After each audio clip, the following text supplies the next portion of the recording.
இந்த சட்டப்பேரவை தேர்தலில் பிஜேபி அதிமுக கூட்டணியை தோற்கடிப்பது என்பதுதான் இந்த திராவிட முன்னேற்ற கழகத்தின் தலைமையிலான மதச்சார்பற்ற முற்போக்கு கூட்டணியுடைய மிக முக்கியமான கடமை. அதிலே பிஜேபி முற்றிலும் தோற்கடிக்கப்பட்டிருக்கிறது. ஒரே ஒரு இடத்தில் மட்டும்தான் அவர்கள் வெற்றி பெற்றிருக்கிறார்கள்.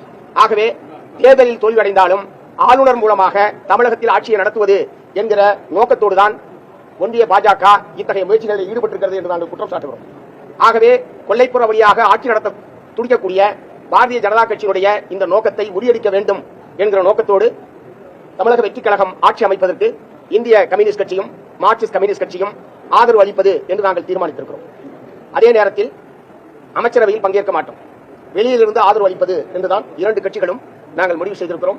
ஆகவே இன்னொரு தேர்தலை தவிர்ப்பதற்காகவும் ஆளுநர் ஆட்சி வருவதை தடுப்பதற்காகவும் இப்போது தாவேகாவுக்கு ஆதரவு என்பதை தவிர வேறொரு அரசியல் நிலைப்பாட்டை எடுக்க முடியாது என்பதை உணர்ந்து இரண்டு கட்சிகளுடைய மாநில குழுவும் இந்த முடிவை எடுத்திருக்கிறது என்பதை நான் தெரிவித்துக் கொள்கிறேன்.